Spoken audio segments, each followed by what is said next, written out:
All right. Hello, everyone. I will keep an eye, although Nate, also you could interrupt me if you see somebody else so that we can get that hearing happening and going.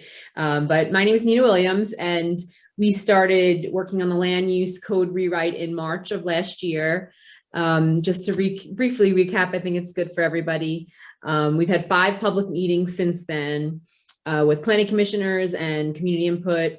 And from that, so that's before this work session. After this work session, we're going to have 2 public hearings.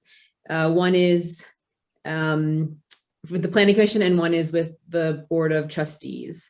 So the purpose of this is to seek your input, comments, anything that I missed, any questions that you have on the document that was sent around that we drafted.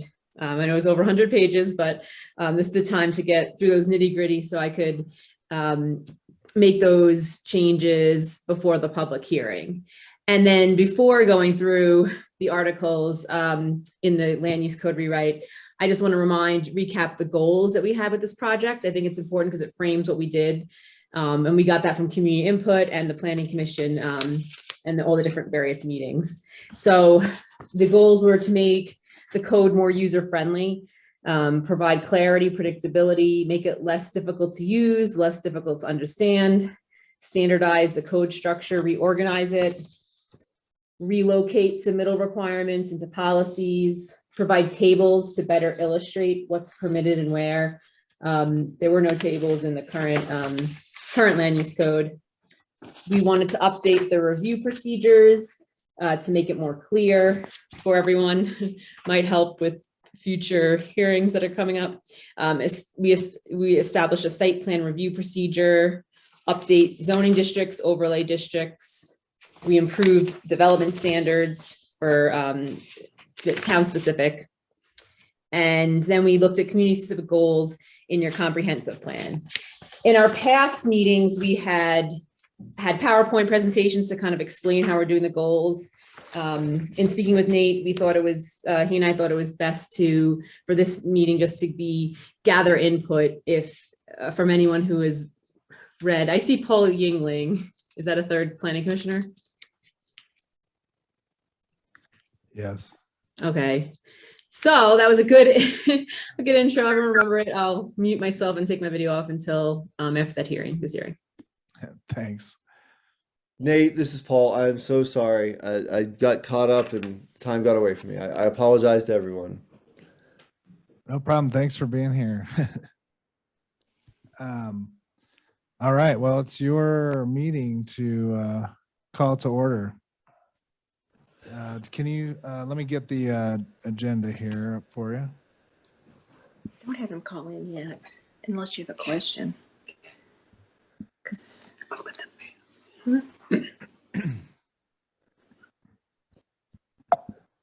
all right. Can you see my screen? Yes. And again, folks, I'm sincerely sorry. I apologize for this. All right. So at 6:43, we'll call the meeting to order and ask those online for a quick audio check.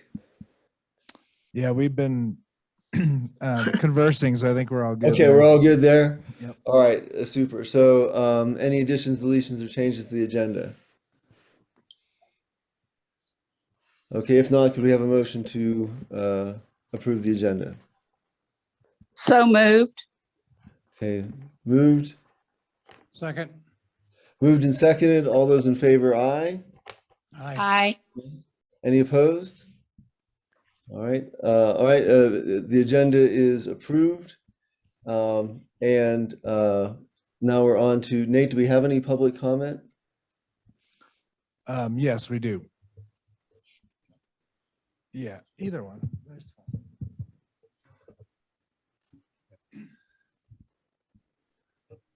My name is Todd Dixon, and I live at 11045 Iona Avenue. I'm commenting tonight with respect to item number 7 of your agenda, the member appointment, and coming to you as a citizen of Green Mountain Falls. I'm not wearing the mayor hat right now. While that particular agenda item is not a protected property right, it is my opinion that our local population expects that most all matters coming before this body be handled in a quasi-judicial manner.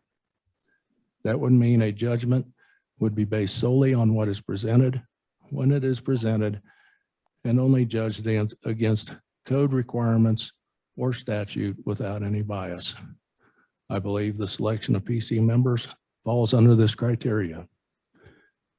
I would also like to remind the commission that the most recently approved code does allow for up to 3 alternates. And I thank you for your time. All right, thank you, Todd. Any other public comment? No, I believe that's all the public comment we have. Okay, next item on the agenda, approval of minutes from the May 10th meeting.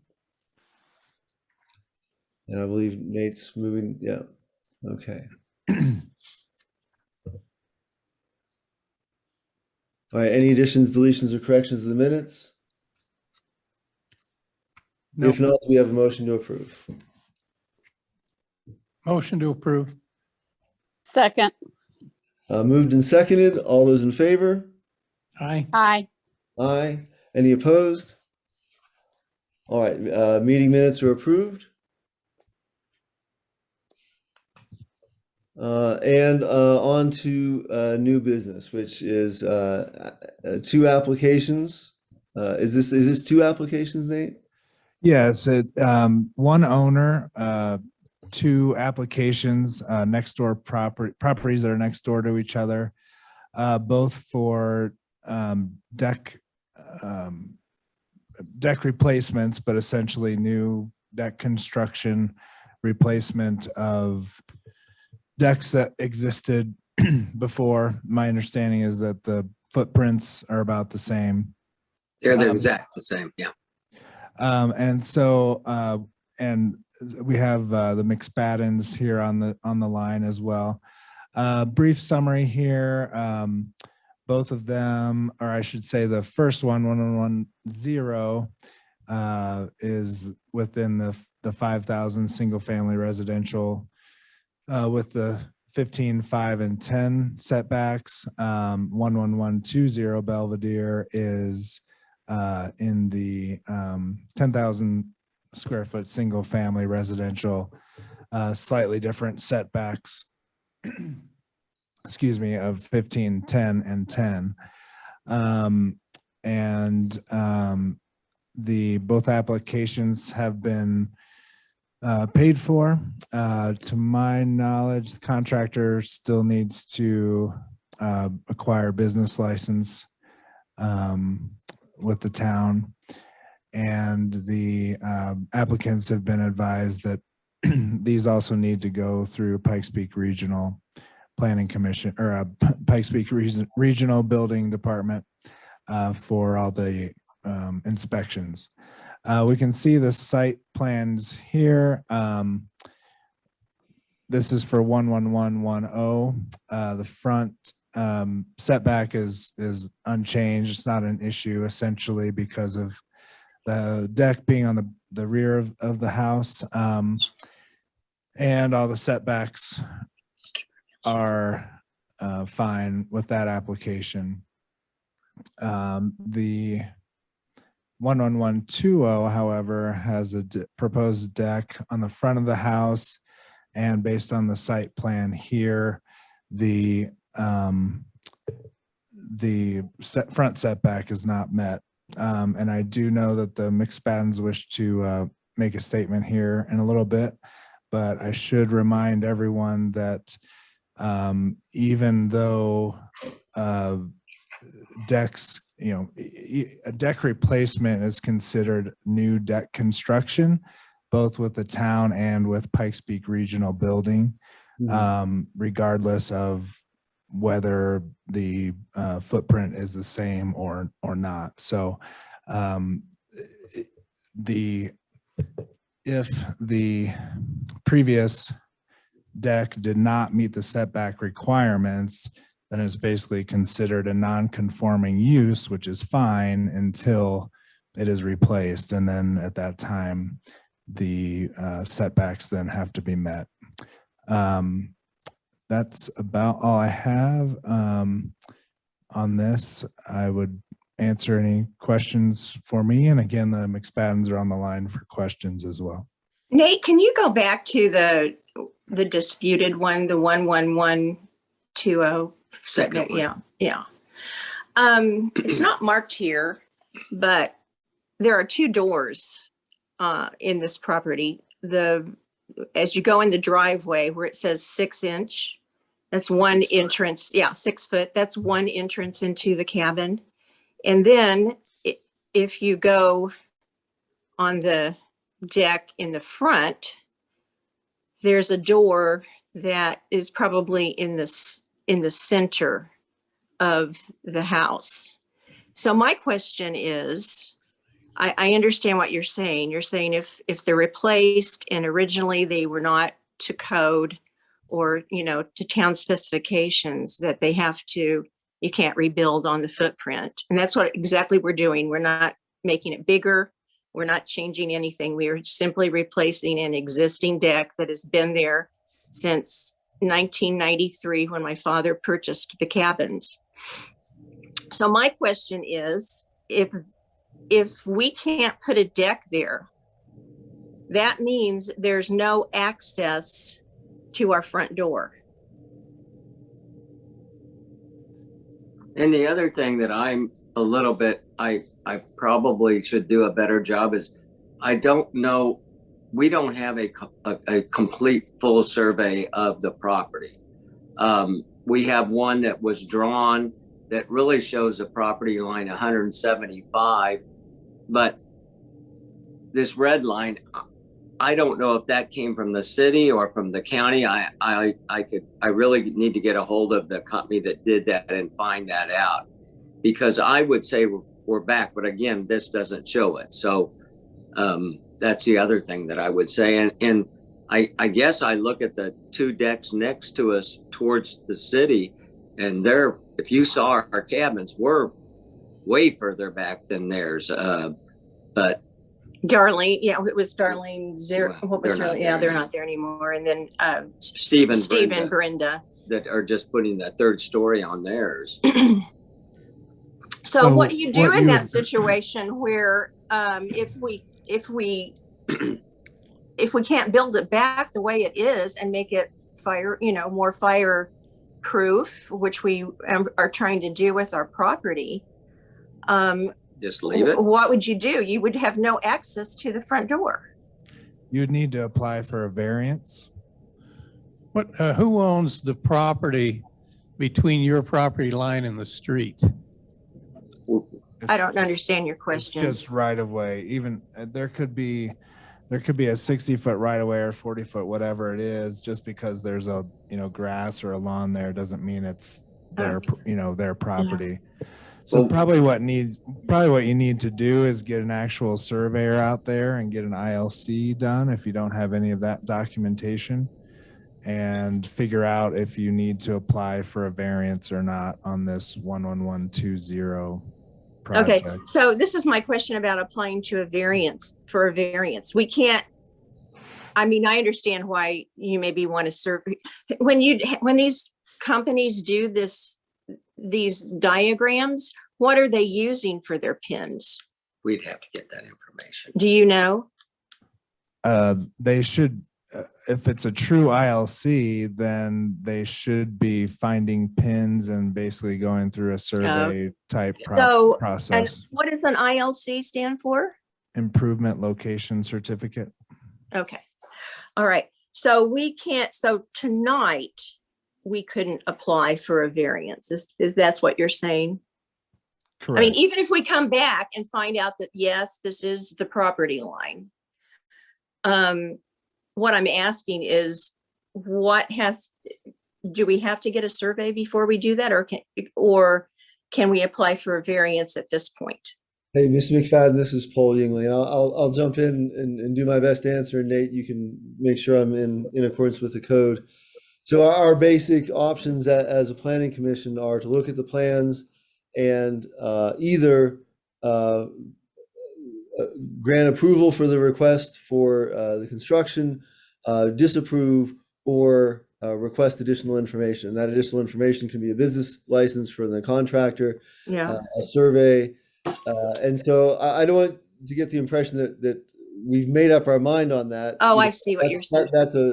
We basically kind of hear the case and then make a decision on. So I wouldn't want to put Nate on the spot and ask him to say, well, are we going to approve a variance tonight? That's Okay. That's putting Nate in a bad spot. That's Okay. Yeah. as a So- commissioner, I would make that call. Just clarify how you guys do that. So tonight, we They're going to look at it. you look at it and you discuss it privately, then you get back with us about what your decision is. Is that how the procedure is, or do you No. vote on it today, or how does that work? Yes, you'll know tonight.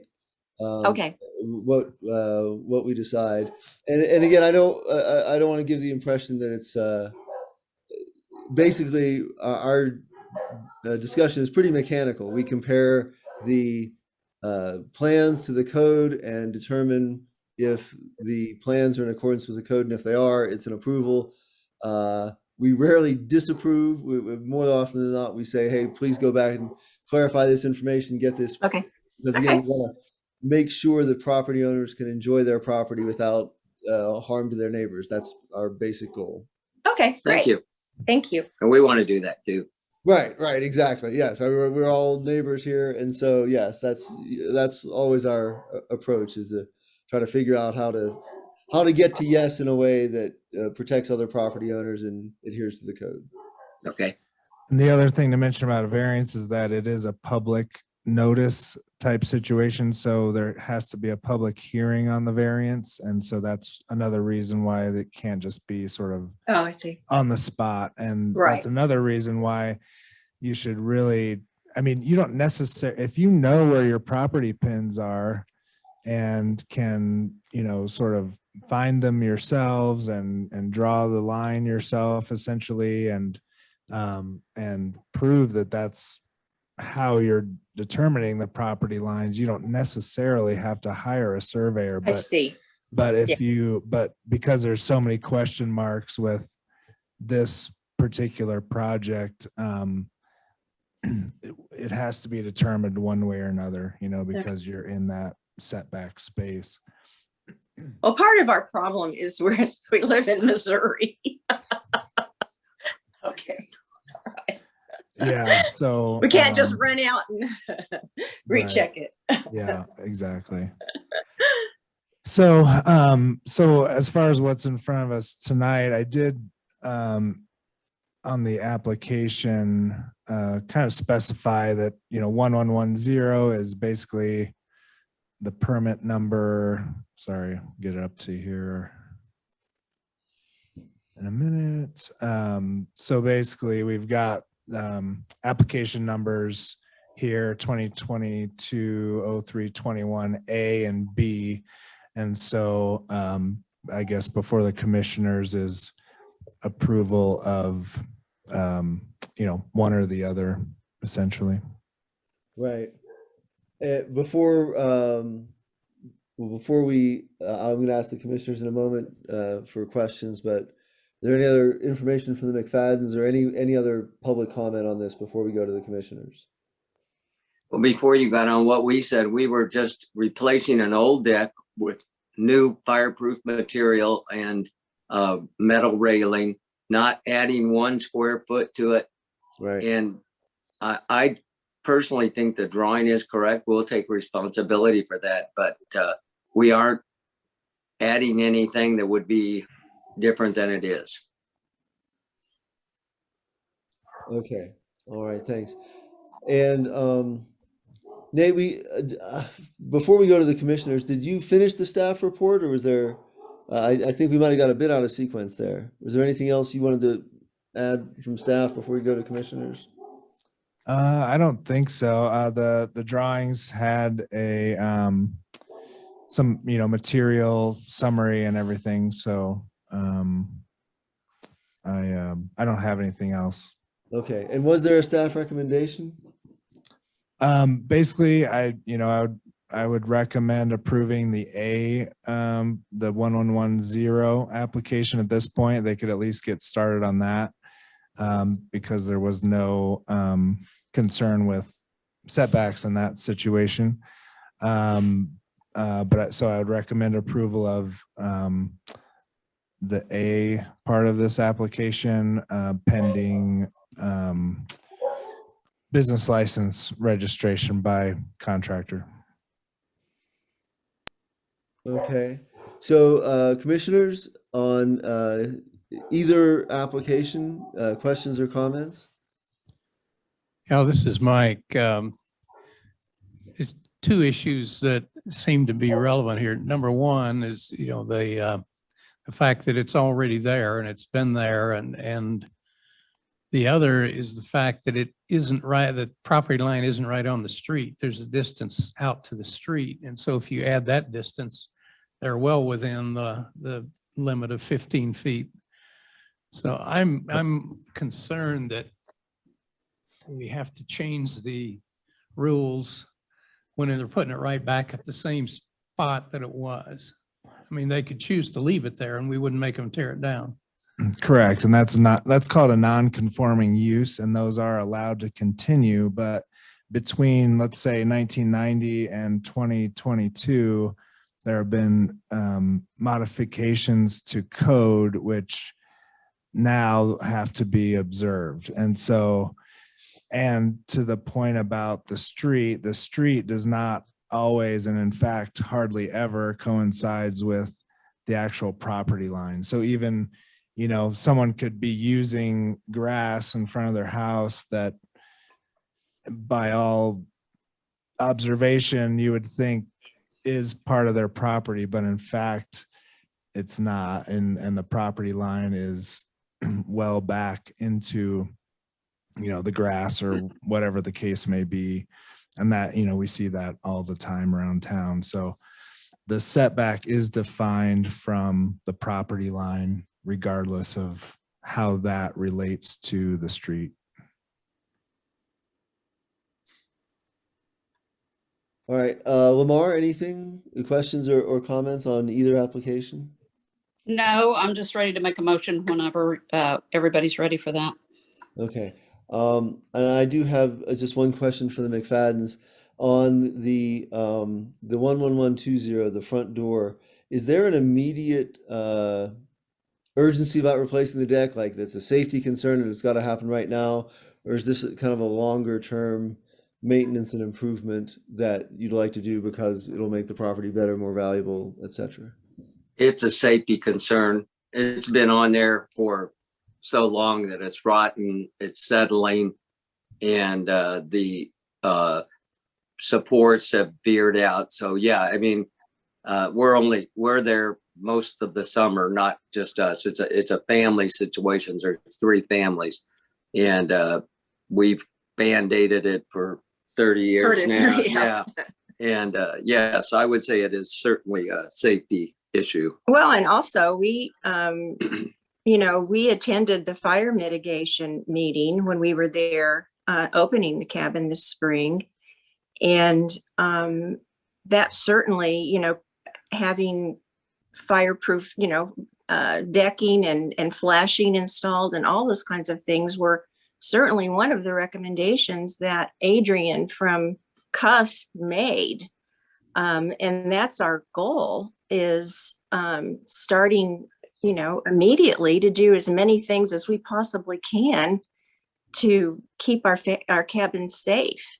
Right. So, and might also say we have a contractor, which isn't the easiest. We have a contractor who's ready to do it, which isn't the easiest thing to do. I don't know if you all realize that, but finding someone reliable who's willing to do it and shows up and returns your calls and that kind of thing is very difficult. I can't tell you how many phone calls Bruce has made to try to do this. So, I think it's not certainly anything for safety, though. I mean, it's falling for sure. apart. Yeah, but it's also for fire mitigation. Yeah.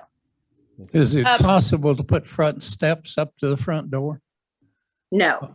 How far off the ground is the front door? Oh goodness, we're built back into the mountain, and it drops off I don't know when the cabins were built, but whoever did it dug it back in there. I would And say it drops 12 off 10 to 12 feet. 20 probably. feet. I Yeah. mean, Yeah, it drops off severely. and also there's a ditch. I mean, I don't know Creek. if you're familiar with this, but Belvedere. Cindy and Sherry have a little goldfish pond. So they kind of blocked, there's actually a little tiny stream in front of our cabins and it's very steep. It only runs if the water. Yeah. So I'm not quite sure It could. how you could do that. And besides just aesthetically, I mean, there's a huge ponderosa pine that's right there in the front too.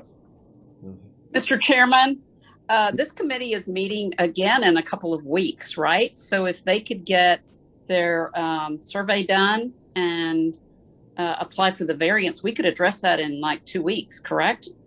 First Tuesday in June, Nate, we're on the schedule for, what would that be, June 6th, 7th?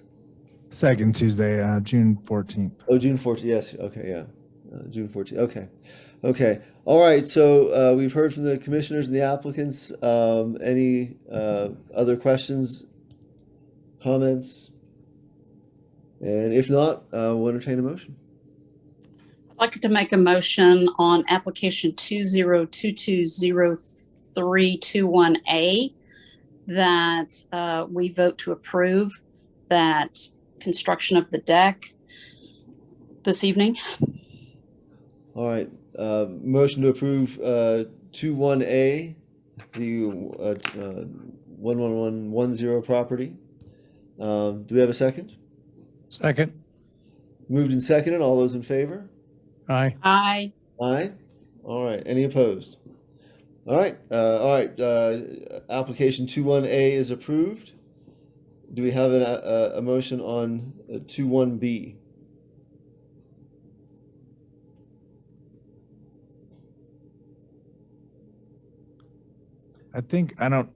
Because we're unsure and at this point we would need a variance. I don't know. I mean, I would certainly recommend not to table it. I would recommend to table it, I guess, until we receive further information from the applicants. And to the McSpaddens, please feel free to reach out to me if you're unclear of what needs to happen next. Okay. And if we get the correct stuff, we're still we wouldn't be able to do anything until June 14th. Is that correct? Yeah, and in fact, there is a public notice that needs to happen for the variance itself of 15 days. So I'm not sure that date is necessarily realistic, but we can talk more tomorrow if you'd like. Okay. And then what about if we find that the property line is actually 15 feet? What, do we still go through the application and it could be approved the 14th? Yeah, if there's no variance necessary, then it would be straightforward or more straightforward as the other one is. Okay. Without the need for a variance. Okay. Is there paperwork to fill out for a variance? Yes. Okay. And you would be able to supply that? Yes. Okay. All right, so just to make the disposition of the board official, we do need a motion on 21B, and our options are to approve, disapprove, or table pending further information that we can specify in the motion, or simply to table. I make the motion to table. Second. Okay, moved and seconded. All those in favor? Aye. Aye. Aye. All right, application 21B is tabled until the next meeting of the Planning Commission, which will be June 14th. Mr. and Mrs. McFadden, thank you. I appreciate your patience and for all the Thank you. everything you're doing to keep us all safe and to take care of your property and to take care of your neighbors. All right. Thank you. Thank you. Yeah. How do we get up? Here, you gotta go back to leave. Yeah.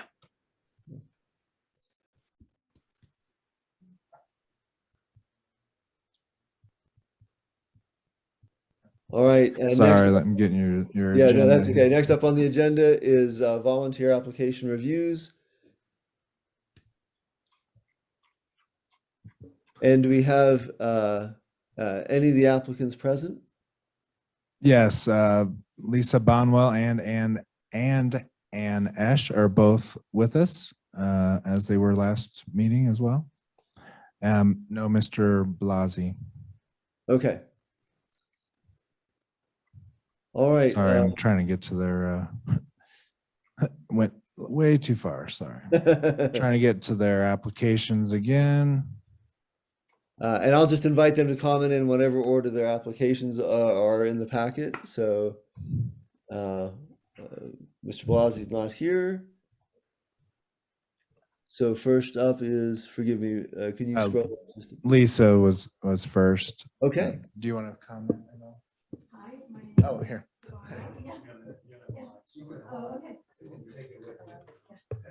So I am a homeowner since the year 2000 here in Green Mountain Falls, part-time resident for 58 years, and recently retired. I'd like to get involved in the community. I have an interest in our community and the inner workings of it. As this, I have experience living in multiple community settings, apartments, group homes, dorms, urban, rural, other than just living here. I participated in multiple boards throughout my career as a physician, some community, but mostly on hospital boards, working with other teams. I think I do well in team settings. And if you have any questions or I can clarify any of that, I'd be glad to. Okay. All right. Well, thank you, Ms. Bonwell. Any questions for the commissioners? No. All right. Thank you, Ms. Bonwell. And we have, and Ms. Esch is there as well? Yeah, she's online. Okay. Go ahead, Ann. Okay. Well, I would just like to say that my late husband and I, just in addition to what I wrote down there, you can see I did it all by hand. It's not very nice and neat. But my late husband and I worked on the comprehensive plan. We were very involved during that time and also stressed the fire mitigation problems. I attend most of the planning commission meetings, trustees, fire mitigation, other town meetings. I get along with people, I think. I have a law degree, which might be helpful. I represent Green Mountain Falls on the Pikes Peak Area Council of Governments, which is very interesting, let's put it that way. So I have that. So I know the region well. I'm a large member now on the Pikes Peak Rural Transportation Authority. I used to represent Green Mountain Falls, but we were now limited to one member. So I have been appointed to be an at-large member in El Paso County. Excuse me. Let's see. I've also, our properties are very old. They were built by my great-grandfather. I have been coming since 1937, but I've been a resident for the last few years. Excuse me. Let's see. I've kept our properties mitigated faithfully through the years. And as a child, I remember when there weren't very many trees because there had been a fire. I also understand the problems that the McFadden's have had to face because of our properties being so old. And those are going to be property problems that are coming up more and more as we try to be able to help people save their old family homes.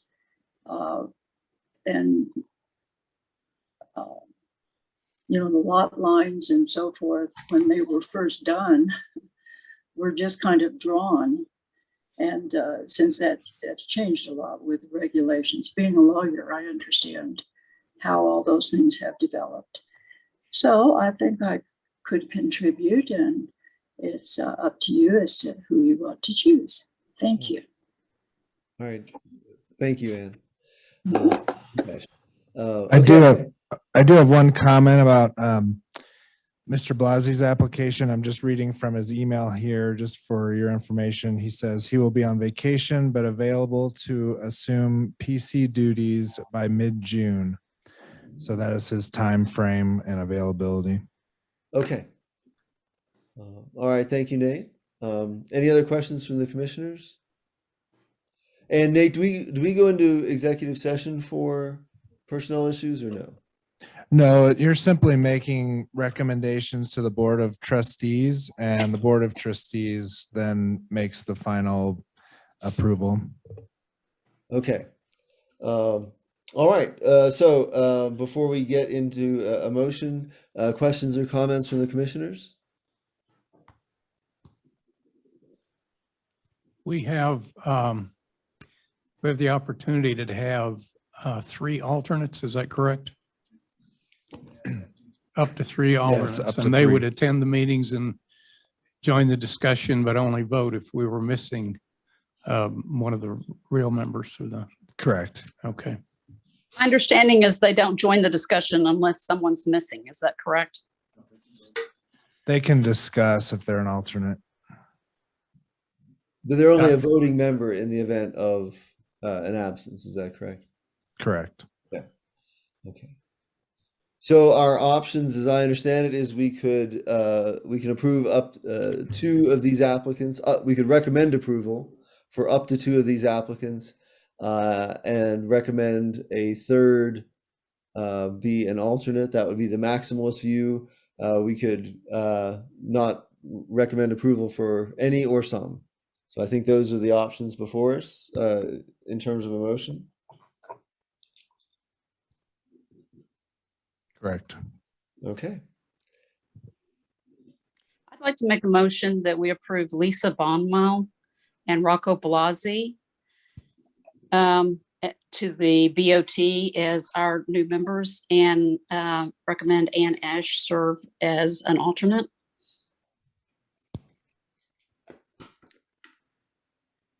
Okay, the motion for Ms. Bonwell and Mr. Blasi to be primary and Ms. Ash to be an alternate. Do we have a second?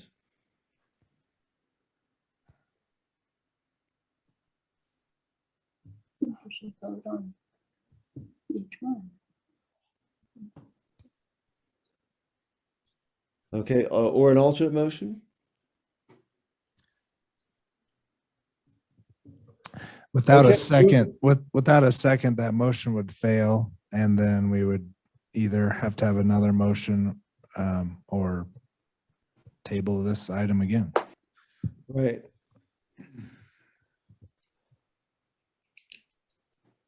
All right, so it's been moved. I will second, and so we'll go to a vote. All those in favor? Aye. Aye. Aye. Any opposed? Okay, the motion carries. And again, given the potential turnover in the planning commission, and we appreciate your continued involvement, and I wouldn't be surprised if there's an opening down the road. So. Okay, thank you. Okay. Okay, so yeah, so this recommendation then will be at the next board meeting, and they can approve or I suppose do other things, but assuming that all passes, then the new commissioners would be able to participate officially in the next planning commission meeting. Right. Okay. Thank you all for volunteering. Okay.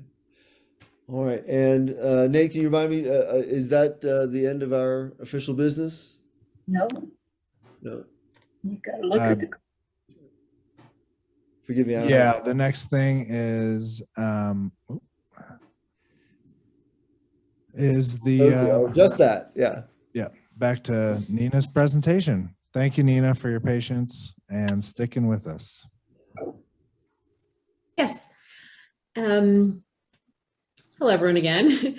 Just a quick recap. Like I said, I know Nate sent around the drafts for the land use code rewrite, and that's based on input and the 5 public meetings that we've had and the goals that you addressed. I think what Nate and I spoke about is, just to get feedback informally here so that we could address anything that we missed or that, you'd like to see, get your input, your comments. And that way we'll hopefully at the end of the meeting, we can talk about when the public hearing would be, so we could all schedule that. So it's too much to, put on anything formally like on the screen because it's 100 pages, but I thought I'd go through, just kind of say each article and then stop and see if there's any comments, if anyone, whether they be comments or questions. So the first article is, and if I'm looking around, it's because I have this here and I have, things all around. That's what I'm doing. Nina, yes. Nina, can I ask a quick question? Yeah. We some of us sent notes ahead of time. Are those included in all of what's here or not? I have those. And I wish they were. And there's only a handful that I received, so I thought we could go through those briefly at some point, whatever works best for you, Nina. I guess we could do when we get to that article. I mean, there's only 7 articles. So if any comments were made like the past 2 weeks, I have not yet, we could talk about them. If you gave some of you gave comments throughout this whole process, emails and that kind of thing, and they were incorporated. So I guess what Nate's doing is helpful because, to look at it this way for, Article 1 is just general provision. So yeah, the way we, Nina, the way we did it last time on that installment 1 was basically I gathered all comments. Okay, yeah. No, and then I had one, I consolidated those comments. That was very helpful. To one version of the Word document. And so I have a few of those, but I don't personally, I haven't even made it through the full draft of everything yet. And so it's kind of an incomplete list at this point. It is helpful how you're doing it. It's helpful to get everything together, or at least maybe in versus like a lot of little pieces, because, as we've met, like you said, with installment 1, that is helpful because rather than getting all different comments, but if we go over them now, please everyone stop us as we go through. So the first article, I think the most important, the relevant part is the non-conforming uses, non-conforming structures. We changed some of that based on some prior comments, and non-conforming lots. Exciting stuff for a lawyer, I guess. But we'll see. Again, everyone, if we could just be informal and jump in. Oh, so now we're on zoning. So Article 2 is zoning districts. So the zoning districts came from your comp plan, the new zoning districts, and a comprehensive rezone will happen after the land use code. That's outside of my scope, but I will give Nate resend what Zach, the planning intern, had put together, and also what Logan Simpson had put together. So it's easy to have that public hearing. So I'm showing my age with my eyes. Yeah, so I can read these here as we go along. Oh no, now I can see that. Oh, okay. But yeah, so this was just my comment. Basically, to me, these zones don't, I know we don't have any industrial areas in Green Mountain Falls, nor probably want that. But to me, like a light industrial zone I've seen in other communities, and that may allow for something like, I don't know, I'm thinking the distillery or some other, and I don't know if even a distillery would require this, but we do have an operating distillery in town, and with, equipment and heat and, processes going on. So I don't know if that's something that needs to be accounted for at all. So we can add it just for the future. I think right now I have distillery in a business, and each lot currently has one of these designations in the future land use plan from Logan Simpson from the comp plan. But I was thinking that as I was drafting this, kind of like, well, what about these light industrial uses? And then I have the light industrial. I do mention those type of uses in this draft, so it wouldn't be so difficult to add that for the future, because my idea for this, I mean, not my idea, but the goal for this is something that you could work with many decades in the future. You're a small town, it's something that's workable.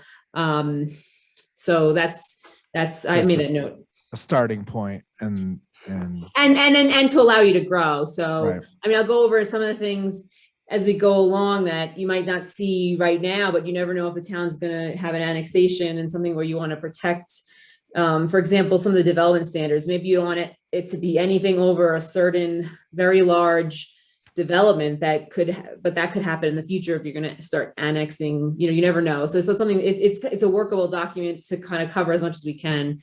That was the goal. So yeah, that's not a problem to add that zone. And then it would be when you rezone, you won't, right now you don't have any lots designated for that, but you could always in the future, is that a property itself could rezone into that type of use or that zone.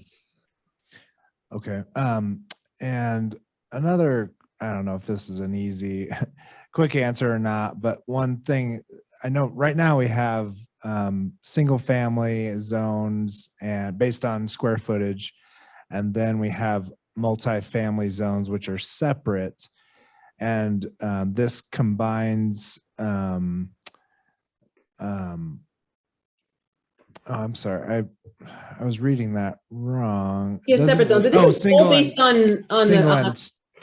I'm sorry, single and two family residential. Is this like, how big of a change is that? Like our current zone would technically only be single, right? And not allow for two family unless it was multifamily as it is now. Is that correct? Well, so only multifamily is allowed in multifamily. Only duplexes are now allowed, would be allowed in the single and two family residential. And again, this I just copied straight from your comp plan. Okay. To allow for diversity of residential areas within the town. But if it's truly multifamily, anything over 2 units, it would be the multifamily residential.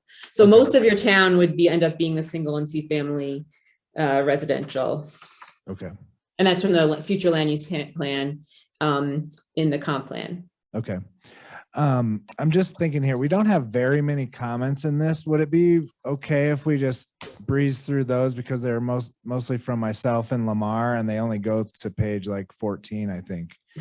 Would it be all right to like just address those real quick and then kind of go back to your I guess. No, I don't have any, like process. we said, we said that this is more gathering. Just, we don't really get to do it. I didn't have a formal presentation. So it's more questions and comments. And if anybody else, please jump in as we're going through. So right now we're talking about zoning districts. That's the article. So. Okay. So this is the next question from Lamar. So this just highlighted why 10 or 0, or is that a decision that we need to discuss as a planning commission? Or no, it's a fire issue, the fire code. So in some business, maybe you're downtown, you have the buildings are right next to each other. There's no setback. But if there is a setback, you want enough room for the ladders for fire. oh, So gotcha. From the street. So yeah, so you probably have some of your. Sorry if I don't know this offhand, but a lot of downtowns have like buildings right next to each other, no setback. Right, but this is the front. Oh, that's the front. So that's actually that is. Okay, so that is if you would like. So when we go talk about downtown. I think I mentioned it, and if I didn't, it's good that we're talking through in the downtown village core. It allows you to sometimes in the downtown walkable areas, you want to have that 0 setback. So you want to, if something is right at the street, so people could walk into the businesses. So if it's not right there, then you have that setback. So that is just a suggestion especially when we're talking business. Downtown, some of these downtown areas, have 0 setback on purpose, so you could be right, for a walkable shopping community. I think in our building, that's like 18 inches that we own and the rest of it is all the city. We would have essentially a 0 setback. Yeah. I think in our case, yeah, the right of ways are right up to probably. So also, most we could just put 0. Right, right. Yeah. So that's something that the commission could further discuss in terms of our unique or our situation as it stands. Because I guess the issue is, if we said, this is a case where talking about, like we were talking about with the deck earlier, if right now I believe there is a setback, but let's just say there was 0 right now and we moved it to a 10-foot setback, we'd all of a sudden create a lot of non-conformities Right. that could cause problems in the future. So that's, I think I hope it's 0, and then obviously, and if anyone disagrees with that, because you'll let me know, because I think I agree it's far less confusing to have one number or the other. yeah. Okay. All right, let's go. Any other comments on that? So this, and I don't know what. That's from the comp plan, manufactured homes, tiny homes. I know there's some discussion on tiny home. I wasn't that involved with the comp plan, but I know there's quite a bit of discussion on tiny homes. And I believe from what I've gathered, the opinion on manufactured homes isn't very positive, but okay, that's good to know. So, yeah, that's good to know. I don't know, but I mean, that's not my decision, but well, it's not necessary to commissioners have know. it's not necessary to have the words there. It's always something that could be changed as you need in other places. This is just a summary, so if it's gonna spark unnecessary interest, we can just I'll just remove the manufactured homes, and then and maybe tiny homes. Yeah, I think that's been controversial. I think saying that we support diversity of housing styles says enough. We don't need to name those 2 that cause issues. I was thinking that, because then as you grow, you could decide in what circumstances. So let's just say diversity of housing, keep it simple. So I'm making note of that. Thank you. Okay. Oops, I think that was just okay. So this was from Lamar here. Yeah, good question. I think I think the and just needs to be removed. so I apologize. I did go through everything, but this is very helpful. So please, worked hard on this, but I knew that there were going to be little things I missed. So yeah, I just wanted to make sure it was a simple typo and not something that it is. Yes. So delete and in the third line. Thank you. Okay, Lamar, do you want to take this question as to what you're? Well, on 12-260 Part D, the OSP district is also suitable for the use and designation of trails and associated activities. So I don't know if we need to specifically state, can trails be created on public rights of ways in neighborhoods is the question. I feel like they should be considered for connector paths. Like we have Angels Trail, which links Hondo with Iona. So we want to have, I think we want to have the ability to have trails maybe be a part of rights of ways in neighborhoods. And I don't know if there's another way to say that or make that more clear than we have. Well, I would just say that the rights of ways are not actual parcels, so they don't actually have a zoning designation. So that would be more of a town, I guess, policy or something that the board could make official with a resolution or something to that effect that would promote that activity. But I don't think we have to do anything different here in terms of the zoning description. I just didn't know if the BOT would be looking to us to facilitate that. I don't know if Todd's still in the room, but just didn't know if they would like more guidance from planning on that.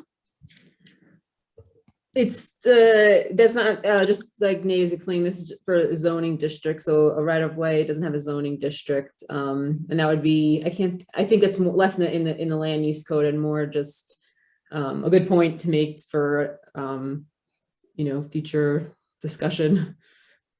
Okay. Or it could be something addressed by the Parks, Rec and Trails Committee as well, just to say, yeah, within the master plan that to have suggest a policy of considering all right of ways for connector trails or something to that effect as part of the overall town plan, if that makes sense. Sure. Okay.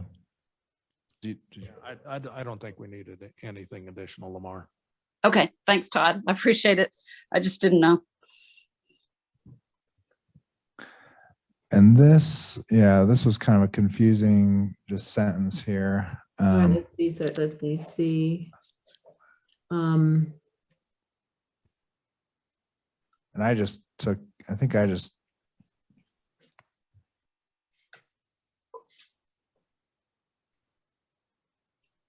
think I just edited it by combining the sentences. I'm sorry. Combining the sentences as two sentences. It was very confusing, but sorry about that. I don't know if we reread it now, if it makes more sense. Or Lamar, do you have a further comment? Let me just read over this one more time. Yeah, I agree. This new one to together, put them together and rephrase, because it's not as clear as I intended. The rezoning. Yeah, because I think the rezoning to PUD procedure is kind of a unwieldy subject, I guess. But anyway, terminology, a little hard to understand terminology, and we want to try to keep this simple. Yeah, no, it's really good feedback. So I will rephrase that to make it more clear. I agree now that I'm reading it too. It's kind of like I know what I was trying to say, but it didn't come out the best way. So the next one about quality, and then there's one down below too that we'll get to, but what's the definition of that and how do we? This is just general purpose. So it's kind of like what you all see in the time. I think, I don't know to define it in this subsection is more just the purpose. It justifies the reason why you have overlay districts. And in this case, we only have historic preservation and downtown village core, and we explain what those mean. It's just a general explanation as to, in the future, you can make certain overlay districts when you feel that there should be certain development. Would a better, I don't know if how much it matters, but would a better word be like sustainable or appropriate, or I don't know, or does that maybe just more like saying all those appropriate, sustainable, and quality, that way. Applicable, maybe, because we have these two sections. I don't know.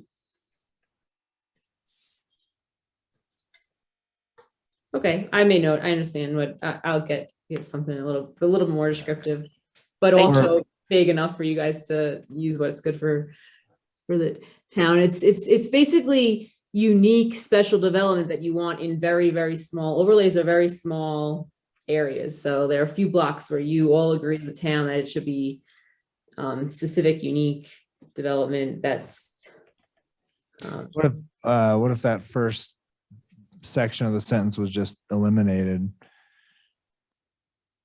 Is that this section establishes design? Yeah, that works. Oh, yeah, just to delete in order to okay. Yeah. Yep. Okay. Good job, Nate. That was Todd's suggestion. I can't take Okay. credit. Good job.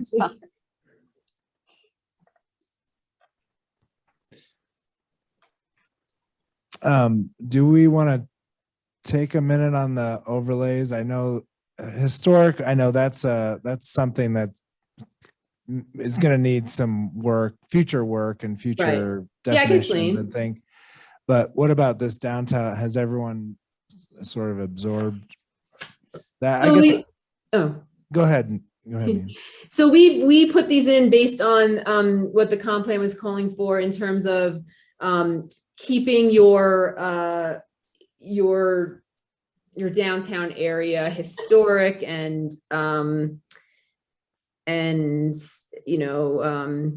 attractive and that sort of thing. And it could be whoever you want it to be. I mean, this was actually called out in the comp plan too, in the future land use plan. So what it does is, a few of my communities have it. It's where you as a community decide that downtown village community core is, because it's like, what do you want to protect and have those more unique or special standards. So the intent is to have additional additional standards, but they could be more flexible maybe, or more. Well, I do go into what I put in Okay. for these standards. Maybe that'll help. Yeah. And Okay. then the historic preservation, exactly what you're saying. This is for kind of the future, if you're ever able to maybe, I don't know, hire an intern or somebody else that will help. I set it up so that you can get that funding for, with the community, with the state and the federal. Here we are. So Yeah. This is downtown village core. So these are certain specifications for this area that were called out as something that you wanted in the comp plan. So I'm trying to find out where you wanted to preserve your historic scenic downtown. So bringing with that, I use this language from, it combined a few of overlay districts that I work with based upon that. So if you look at the standards on C, it says ground floor for street frontage is not used for residential uses. That's typical when you want a walkable, historic, you want to keep your downtown core, because people, walk door to door to the different stores or restaurants. So that way, anything else other than the street frontage and the street level could be residential, but right there it's for commercial or retail or office, that sort of thing. And then there's, if someone say they experience significant, there's like a way out of it, but an exception, but it's more, what do you want to call for in this area? And the approving of, yeah. I was just going to say, so if we compare businesses that are tagged as this downtown overlay versus businesses that are not in there, there could be, there could be more restrictive or less restrictive rules, I guess, right? And in terms of making, I'm thinking it'd probably be more restrictive if you're trying to keep the character as it is today, or whatever that standard is. The future land use calls for it. It has like a line around which lots we're talking about. So everyone could look at that, see if that's what you want, or if you want to expand it or diminish it. Okay. But it's to protect that historic downtown commercial core. And ideally that should, I'm sorry. Yeah, no. Ideally that zone should be designated at the same time as all the rest of the zoning codes, because that's part of the official zoning map. Right? Yes. Yes. We don't want to be changing that multiple times. Ideally, I mean, not to say there can't be changes in the future, but we want to come out of this in general with one new official zoning map that goes to public hearings. Yes. At one and time. you already have that. I'm going to resend it to you. Yeah, I've got that. But Logan Simpson already did that with the comp plan. So Right. they made, Gotcha. Okay. it's ready to roll. Yes. Okay. Thank you. So the approving authority here is the approving authority for a conditional use approval. So when it says the approving authority, we'll go later on to that chart in Article 7, but the approving authority is who approves for conditional use, which I believe is the Board of Trustees. Okay. And again, up above that high quality, that's just kind of a descriptor. It's not something that is, it's not a standard in itself. It's just a narrative, basically. Yes, that's a good way to explain it. Yeah. To describe the purpose of it.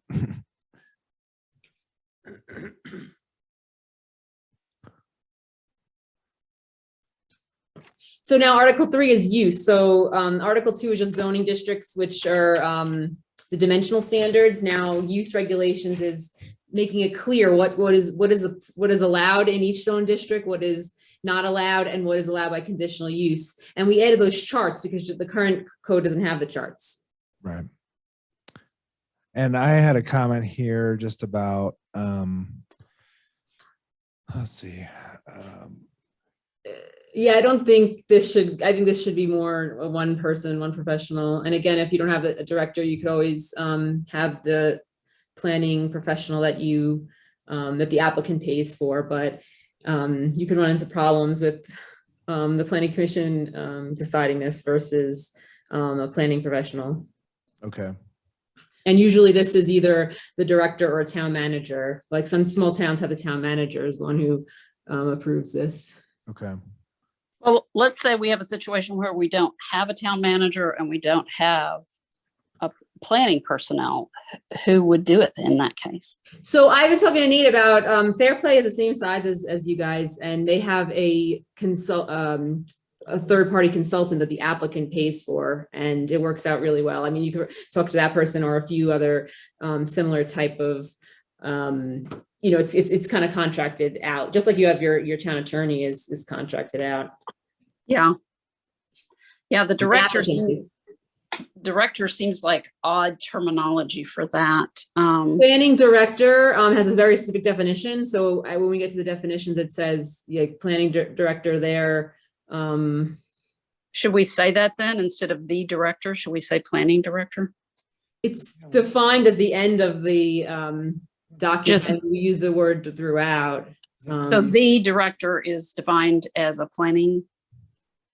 The planning director or their designee or and I even say the third party company that you can hire in the definition section. Yeah. Okay. Title. What's your title? Not that. That's what I thought. Should we put your title in there? Okay, table 3. Okay, so Lamar had here to consider adding conditional use allowable for. Okay, yeah, that's good. That's good. Temporary special events and accessory. Is that temporary accessory building then or structure? They're both temporary, I think is the point, right? Go down here to. Yeah, because I understand that's a good point for special events that you might have. Because this is that was in the parks. Was that the parks and open space? Yeah. Right. Okay. Mm-hmm. So accessory building or structure, I guess, is not specifically temporary. Does accessory building or structure assume that it's not temporary, that it's a Yeah, correct. So maybe if Lamar could explain that. I understand the special event. That's a good call out. Well, if you put up a tent or just something that's going to be there temporarily for a special event. So you mean the build? Okay. So I think, accessory, different. I understand what you're saying. I think a different term. I understand what you're saying. Perfect. So like, you mean temporary. So I'll see if there's an added section we could put in. So it can, in conditional use for that, terms of use, rent, and accessory building. Well, and even a non-temporary structure, I'm thinking of the new art installation that we have with the Sky Space thing. It's basically an accessory structure and size, but it is permanent and it's being built on a parks and open space area. So. Yeah, we want to make sure that's allowed. So Yeah. I'll look and make sure that's a good call out for both, That'd be for all three of those things. Okay.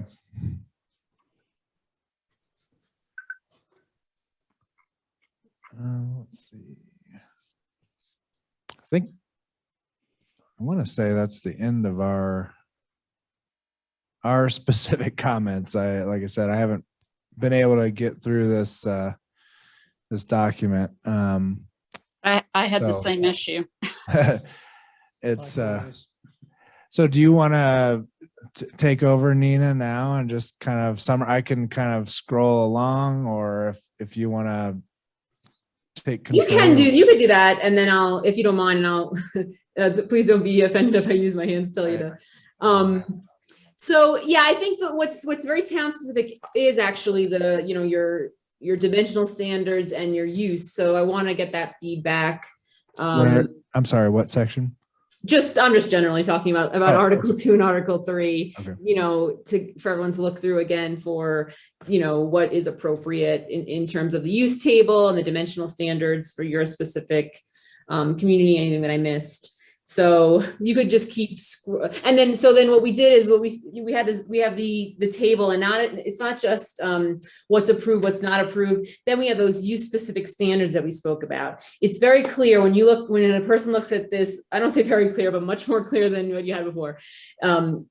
Clear for a zoning code. You look at the chart and you say, okay, for example, I want a kennel. Okay, it's permitted in my district, but if I look to the right, I see there's specific standards. Okay, what section? And then what I did, you might notice in the code, is that a lot of times I call out sections to look for, instead of like, well, you should have known about that section. It's to make it more easy to use. So in that chart we had, okay, called out this subsection F, and then these are specific standards that are for certain reasons. You want to allow the kennel and pet care, but you want to make sure it's insulated from your residential districts. That's a good, an example. So that's what these are. You could keep scrolling unless you have questions. All of these are just taking us back to that use table.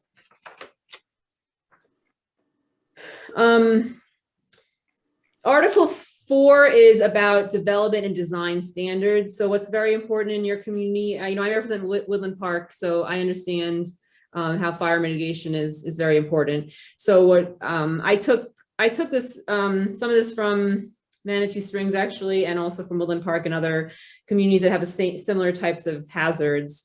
So, it starts with the narrative, but that's important because it lays the groundwork for why you have these special development standards on people's property. So all of these studies, you're well aware from living in the area, but all these studies have shown that there's hazards, especially fire.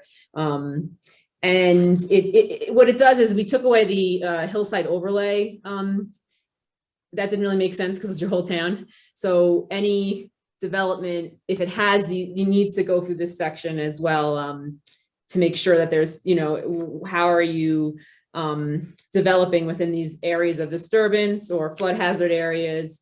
There's wildfire mitigation standards, grading and drainage, stormwater. Oh, there's a highlight that reminds me to do something. I guess grading, which is important because you have a lot of sloping.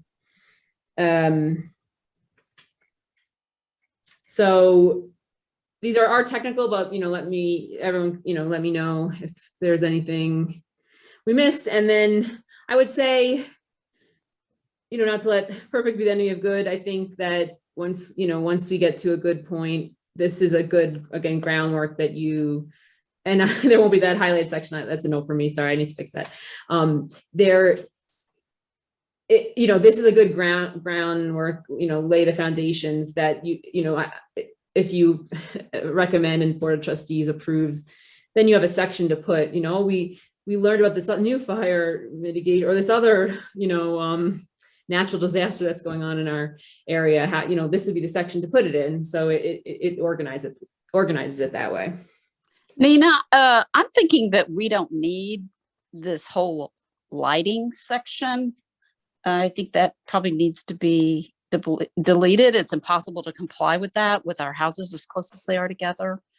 Yes, you were not the only one to say that, so I will just delete that if everyone agrees. And the landscaping section needs to be deleted as well. The only thing for, hold on, I am not, obviously it's up to you all. There was one thing, the only thing I'm gonna do with that is look. Well, actually, I do want to ask if you would like special developing landscaping for business and commercial. Oh, actually, no, I deleted that. The only thing I'm going to look at is make sure there were no provision sections in the landscaping that I put in there for fire that I could put into the fire, if that makes sense. Yeah. Otherwise, Yeah. I'll delete. I just want to make, I guess I'm just thinking more out loud. If you do see something added to wildfires, because we took away the landscaping, and I think I did have certain things there, but yeah, like I said, you're not the first one. I just wanted to show you all what could be in your code, and since I wrote it already, but we'll delete landscaping and lighting, and then I'll just make sure there's no minor sentences or subsections that should be put somewhere else, but otherwise delete. Did you take the exemption section out? So the comments from our last work session have not been incorporated into this draft. Okay, that's what I was wondering. Is the minors as well? Yeah. Right. Yeah. So I haven't talked to Nina about that. So my thought was, I was hopeful that we would have more comment on this whole document like we did last time on installment 1. And then I could consolidate basically all of those changes that we talked about doing. Oh, and okay. then kind of have that as essentially a final draft from us that maybe Nina could look over one more time with those highlighted changes, and then make, raise any concerns, legally or whatever that we, Sure. that she had on that, if that makes sense. Yes. One question about landscaping, we did talk about last time, we talked about adding landscaping to the exemption list or section, I think, except for retaining walls, because there's so much encroachment, like we talked about earlier in the meeting with, the right of way boundary not always matching up with the actual where the street is. Someone could very easily assume that some grassy knoll is their property and start putting retaining walls on it, when in reality it's really part of the right of way. So we talked about maybe having something, maybe treating like, retaining walls similar to fencing, where you would need to somehow prove that you're working within your property. How does that sound, Nina, to you? So when we're talking exemption, we're talking about the site plan approval, right? Yes. Okay, so just, okay. But again, I can make all these changes, and I don't expect you to capture all this necessarily. I've captured that pretty well from the installment 1. I just haven't I was hoping to have all the comments from this, but I think we're going to probably have to have another just simple work session to go through that as a committee. I think it's best to just collect everyone's comments, and then you and I meet versus another public meeting. But if anyone has input, then they should give it. Okay. Either that's much better for you and I to work together on that. And I can let you know when I'm coming to Woodland Park. Okay. But yes, retaining full similar defenses, got it. And then delete landscape and lighting. And then, okay, so let's, I guess, keep going through section Article 4. If there's any comments, otherwise, again, because I just want to make sure it's not a movie. We get to I think the next public meeting should be our public. Oh, but this is an old version, because then I give you some. I had signs. Okay, sorry. Is this a? I guess you commented on old version, because I updated this. I saw some highlights and stuff. I updated for signs, didn't I? I'm looking at. Sorry, I have my document don't here. know if I received it. I gave you two, because I gave you one on the 11th and I updated the signs. I realized signs was gone. Oh, it was not there. Yeah, I have the one. Well, it's okay. The one I sent you on May 11th had the signs section, but I know I did send you something before then. Anyway, so because I saw signs and have anything, I'm like, wait, I gave that, I updated that. So we are, our parking. So let's look at parking. I don't think I made any. And none of this, just to point out, I don't think any of this specifically deals with short-term rentals, correct? That would be any rules pertaining to short-term rentals, since it's not a specific zone code or anything, would be dealt with in code specific to short-term rentals. Well, I correct? do have a short-term rental. I say it's based on the housing type. So if you keep going, scroll commercial, see how I have short-term rental based in the housing type. So in other words, if it was a single family residential, you would go according to that. If it was a townhome, you'd go according to that. Okay. Unless you all disagree, but I know parking's an issue. Some towns say like that +1, but I know already parking is a struggle in your town, so.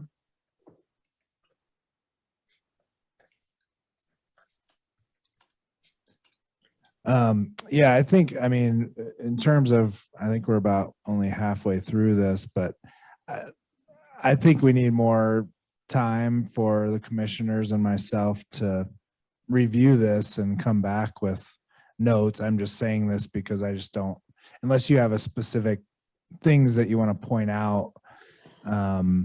No, I just I can't, think like I that we said, I need have more like a time. lot of, I do have a lot of night meetings, so I can't have more, than for the hearing, but I do think, I mean, I thought it was fine when you and I met with other comments.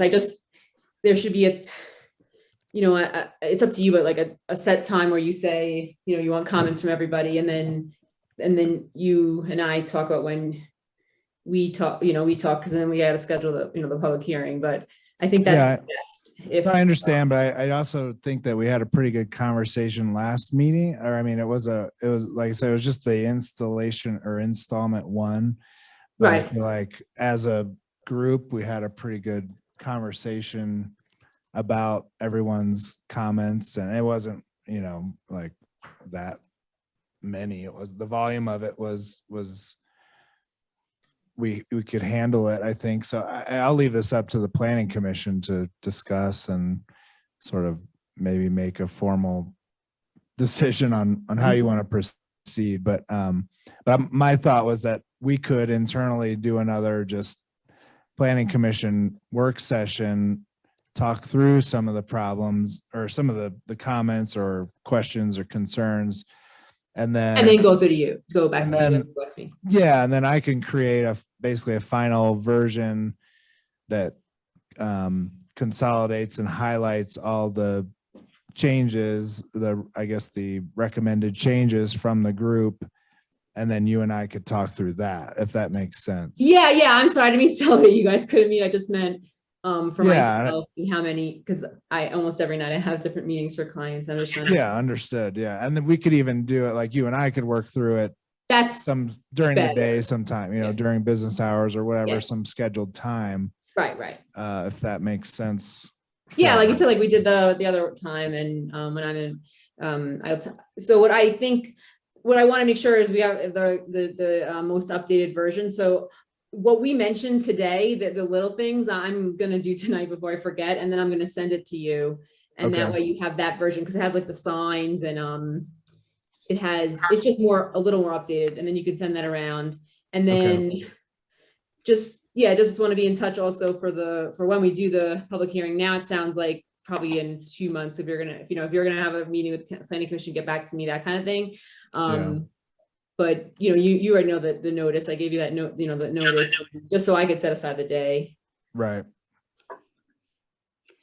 So Yeah, Nate, you'll send the newer copy with the information that she said was she had included. Anyway, you'll send that newer copy to us and let us work off of that. So we really shouldn't work from this one anymore, correct? Right. That's And it correct. wasn't that many changes I see. It was just, I think I did clean up some typos, and I know I have the sign section, and I'm gonna add all the comments that were made today. They're very, very easy for me to change. So I just figured that way you have less on your mind. And I'm gonna do that tonight while it's fresh in my mind. So then Nate will have this updated thing by tomorrow morning when he gets to the office. And then we'll speak, Nate and I will coordinate. It would it would be helpful. I don't know how long people need to take, but Nate, if I'm gonna be in the area on June 9th if we want to meet then, if you want to get everyone's comments. Although if you're gonna have a separate meeting, it's different, but we'll talk.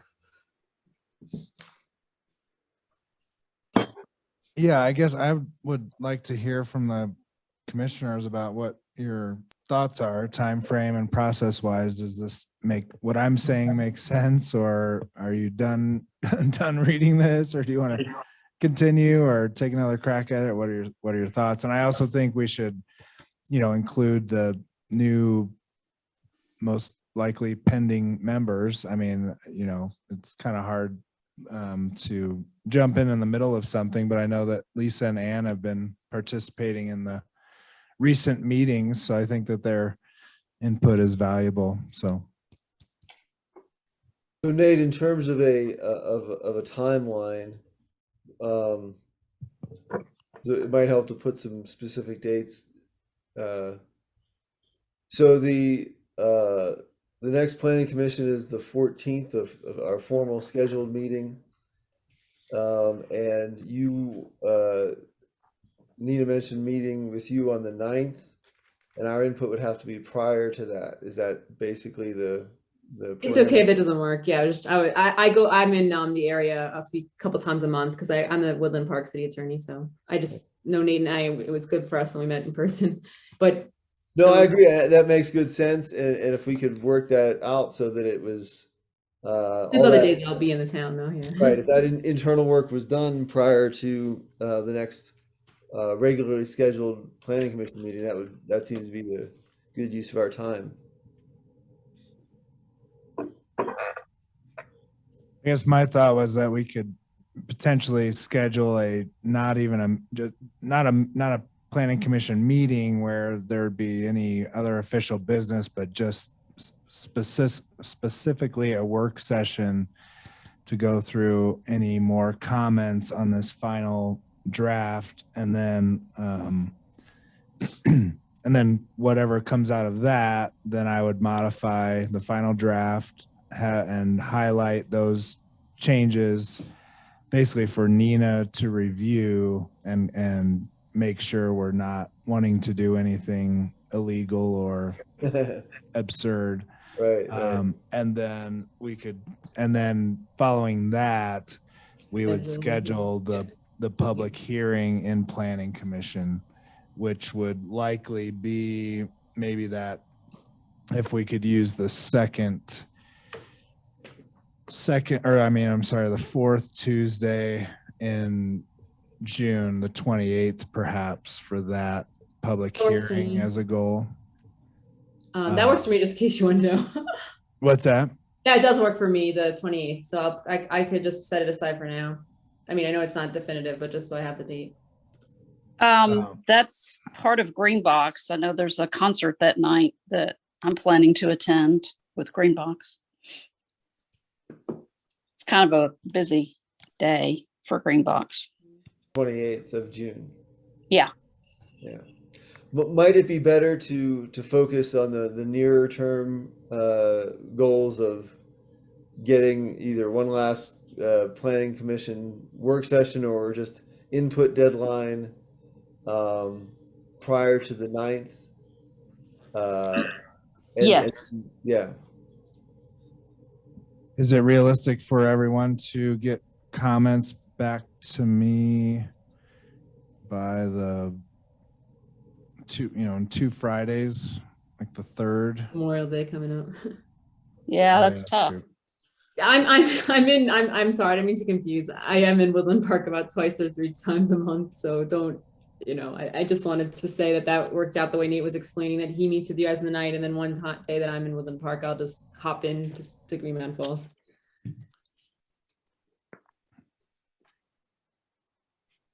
Well, could we push that input as late as Wednesday, June 8th? Maybe it wouldn't have to be a formal planning commission meeting, but just or a work session meeting, but just written input that Nate and Nina could then work out on the 9th for presentation to the planning commission, regularly scheduled meeting on the 14th. Yeah, that makes sense to me. Yeah, me too. Is that 8th date reasonable for everyone? Yeah. We'll do our best. Okay. Sounds good to me. And then, then we could, if all the, a lot of the time is spent individually, comments come together, Nina and I review it. And then we could incorporate that as part of the 14th meeting. Sounds reasonable. Okay. Does that need to be a motion, or is that just an internal working milestone? I don't, well, Nina, you tell us. Not your attorney, but it's a work session, so I think you gave staff, if this was my town, I would just say you gave just general guidance. It's a work session. You can't, this part of the meeting is a work session, so it's fine just to give guidance to staff and get a consensus, no motion necessary. Okay, yeah, that makes sense. Okay. Well, thank you, Nina. I know this is a ton of work, and it matters. So thank you very much. Oh, you're welcome. Yeah, it's just even from the comments, it seems like it's working out for you all, and we're just working out the the kinks and the details. So that's a good sign, I think. Yeah. And Lamar, thank you for your careful eye. Yes, I think you're a you lawyer. Yeah. Oh, I didn't know. I'm not surprised though. I do not have a law degree, but I've worked with a lot of lawyers, and I'm a business person. So nice. Yeah, that's good input. Thank you. Sure. Did you have any other specific things, Nina, for us to point out or think about, or no? Well, good? let me see. I mean, like I said, 2 and 3 are, Articles 2 and 3 are more specific. I mean, so is 4, but specific to the town. The historic preservation, I would not get Article 6. Just I would recommend leaving it because it's something that you could grow with. It's not going to have any applicability right now, but it's something that you could apply for a lot of grants, a community with the state and federal government. But so that would, and then when I originally proposed this, I thought the subdivision requirements would be looked at by the planning director at the time. So I don't know if we want someone to look over those again because they're very specific. And then 7, we've kind of spoken about a lot, the administration procedures. I'll look also for making sure everything is defined properly. So I'll do that as we're going further, but yeah, I think this is more just to start the conversation to get input, because I knew that there was no other way. This is a little choppy because it's a 100-page document. I knew this part was more, we thought this is more, informal to get those comments. So I appreciate it. And then, yeah, I think it sounds like, good shape, and it'll be a good thing when it passes in a few months, that you can again have a workable, a much more workable document for your town, and not have to hear every deck construction in front of you. So yeah. All right. Well, thanks. You're welcome.